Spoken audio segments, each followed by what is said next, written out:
Channel engineer man. तो आज की इस वीडियो में हम लोग डिटेल्स में डिस्कस करेंगे जेएसएससी जेई की एग्जामिनेशन के रिजल्ट के रिगार्डिंग, और पूरा डिस्कस करेंगे और डिटेल्स में जानेंगे कि आखिर क्यों नहीं रिजल्ट आ रहा है। जेएसएससी जूनियर इंजीनियर का एग्जामिनेशन जो हुआ था लगभग 1200 सीट के लिए, जिसमें civil, electrical, mechanical and agriculture सब ब्रांच थे।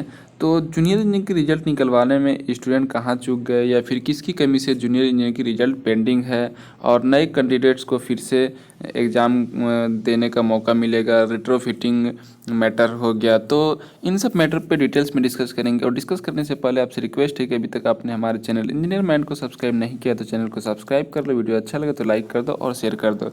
सबसे पहले आपको बता दें कि रिजल्ट जो मैंने बतलाया था कि 19 दिसंबर को आने वाला है, रिजल्ट रेडी था। और आंसर की का भी जब मैंने बतलाया था कि इस दिन आंसर की आएगा, तो उस दिन आंसर की आ गया था। अब आपको हम बतलाते हैं कि अब जो रिजल्ट नहीं आने का मेन रीज़न ये है कि जो 10-12 वाला मैटर था, तो वो झारखंड हाई कोर्ट ने जो नियमावली है, नियोजन नीति, उसको कैंसिल कर दिया है। तो ये भी जो वैकेंसीज आई थी, एडवर्टाइजमेंट इसी नियमावली पे आई थी, इसी वजह से इसको भी अभी रिजल्ट को पेंडिंग कर दिया गया है। बट रिजल्ट तो हमारा 19 तक रिलीज कर देना चाहिए था। उससे पहले सबसे बड़ी जो मिस्टेक हुई है वो स्टूडेंट, क्योंकि स्टूडेंट लोगों ने हल्ला नहीं किया। और जो डिप्लोमा वाले स्टूडेंट है और बीटेक वाले, ये अगर एक दिन भी जा कर के स्ट्राइक कर देते कि जल्दी से आंसर की रिलीज कीजिए और जल्दी से हम लोगों का रिजल्ट दीजिए, तो रिजल्ट अगर दे देता तो फिर कोई दिक्कत नहीं होती। तो यहाँ पर कहीं ना कहीं स्टूडेंट की भूल और चूक हुई है, जिससे कि रिजल्ट पेंडिंग हो गया। दूसरा रीज़न ये है कि किसकी कमी से जूनियर इंजीनियर की रिजल्ट पेंडिंग है। जूनियर इंजीनियर की रिजल्ट रिलीज ना करने में सबसे बड़ा रोल जो है वो चेयरमैन का है, क्योंकि चेयरमैन खुद चाहता है, खुद नहीं चाहता है कि रिजल्ट हम रिलीज करें, क्योंकि इसमें से जो 3 से 5 हज़ार तक स्टूडेंट ऐसा है जो कि क्राइटेरिया को फुलफिल नहीं कर पा रहा है। ये मैं एकदम एग्जैक्ट बात बतला रहा हूँ, क्योंकि बहुत सारे स्टूडेंट ऐसे हैं जिसका मीन्स बोल सकते हैं कास्ट सर्टिफिकेट, फिर रेसिडेंशियल, और झारखंड से 10th-12 का जो क्राइटेरिया रखा गया था वो फुलफिल वो नहीं कर पा रहा है। 3 से 4 हज़ार स्टूडेंट 5 हज़ार तक भी जा सकता है, ऐसे स्टूडेंट है। 50% स्टूडेंट भी ऐसा हो सकता है, क्योंकि बहुत से कैंडिडेट्स ऐसे हैं जो कि सिर्फ डाल दिए कि हम झारखंड से मैट्रिक इंटर पास किए हैं और एग्ज़ाम दे दिए। तो अगर डॉक्यूमेंट वेरिफिकेशन का लिस्ट आता है तो उसमें वो अगर सही डॉक्यूमेंट्स नहीं सबमिट कर पाता है तो उन लोगों को फिर से बाहर कर दिया जाएगा, और नेक्स्ट जो उसके बाद जो मेरिट लिस्ट में होगा उसको डीवी के लिए बुलाया जाएगा। तो सबसे बड़ा रिजल्ट नहीं आने का मेन रीज़न यह है कि जो चेयरमैन है वो खुद नहीं चाहता है कि इसमें इस रिजल्ट को हम पेंडिंग करें।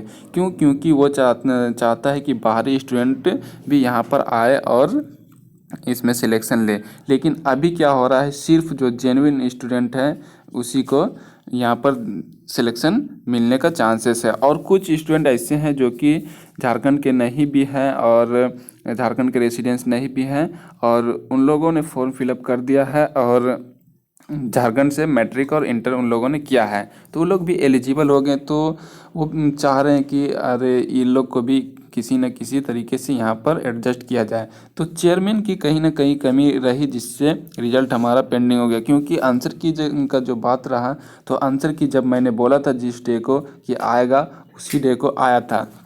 और टीसीएस जो एग्ज़ाम कंडक्ट कराती है वो 3 से 4 दिन में कोई भी आंसर की रिलीज कर देती है, बट इन्होंने ऐसा नहीं किया, इन्होंने बहुत टाइम लगाया। इसके बाद जब ऑब्जेक्शन लिस्ट आता है उसके 1 वीक तक टीसीएस दे देता है रिवाइज्ड आंसर की कमीशन को, और दे भी दिया था। बट इन्होंने क्या किया, रिवाइज्ड आंसर की को अपने पास रखा और नहीं दिया, क्योंकि इनको लग रहा था कि जजमेंट आ जाने के बाद हम रिजल्ट पब्लिश नहीं करेंगे, जिससे कि आउटर स्टूडेंट जो है वो इसमें आसानी से सिलेक्ट हो पाएंगे। तो इसी वजह से रिजल्ट पेंडिंग रहा। तो अगर आप लोग जो जूनियर इंजीनियर की रिजल्ट निकलवाने के लिए अगर स्ट्राइक करते तो रिजल्ट आ जाता, बट चेयरमैन नहीं चाहता था कि हम रिजल्ट जल्दी पब्लिश करें। हालांकि सारा प्रोसेस जो है टीसीएस वो कमीशन को दे दिया था, और अगर चाहता तो चेयरमैन रिजल्ट 15 से पहले ही रिलीज कर देता, बट ऐसा नहीं किया। तो कहीं ना कहीं स्टूडेंट की भी कमी रही, और स्टूडेंट की कमी की वजह से ही रिजल्ट पेंडिंग हो गया। और आपको बता दें कि अब जो क्राइटेरिया होगा वो नए कैंडिडेट्स को फिर से एग्ज़ाम देने का मौका मिलेगा। तो ऐसे में तो हर कोई बोलेगा कि हम भी नहीं दिए थे, हम फॉर्म फिलअप नहीं कर पाए थे, तो मुझे भी मौका दिया जाए। तो कहीं ना कहीं अब फिर से मैटर थोड़ा हाईलाइट होगा। तो अब देखिए रेट्रोफिटिंग का मैटर हो गया। रेट्रोफिटिंग मतलब जो स्टूडेंट इस फॉर्म को फिलअप नहीं कर पाए थे, मीन्स इससे वंचित रह गए थे, जो एलिजिबिलिटी क्राइटेरिया है उसके अकॉर्डिंग वो झारखंड के रेसिडेंट्स हैं, झारखंड से मैट्रिक इंटर नहीं कर पाए थे, और लेकिन झारखंड में रहते हैं, झारखंड का परमानेंट रेसिडेंट है, बट वो इस फॉर्म को 10-12 के क्राइटेरिया के अकॉर्डिंग फिल नहीं कर पाए थे। तो अब नए कैंडिडेट्स को फिर से एग्ज़ाम का मौका मिलेगा। और रिट्रोफिटिंग का मतलब यही होता है कि जो कैंडिडेट्स है उसको वापस लिया जाए, छूट गया था, और फिर से उसका एग्ज़ाम कंडक्ट कराया जाए। तो जैसे हम लोगों का 3-4 फेज में एग्ज़ाम हुआ था, इसके बाद नॉर्मलाइजेशन का प्रोसेस के बाद रिजल्ट आने वाला था। तो एक प्रोसेस जो है वो, और एक एग्ज़ाम जो है एक फेज और होगा, इसके बाद फिर जो भी क्वेश्चंस दिया जाएगा इसके बाद फिर उसका भी नॉर्मलाइजेशन किया जाएगा, और फाइनली रिजल्ट जैसे आंसर की आता है उसके बाद फिर रिवाइज्ड आंसर की, इसके बाद फिर प्रोसेस जो है डॉक्यूमेंट वेरिफिकेशन का, उसके बाद रिजल्ट आएगा, तो डीबी लिस्ट आएगा। तो अब इन सब प्रोसेस को करने में 2 से 3 मंथ्स लगना ही है।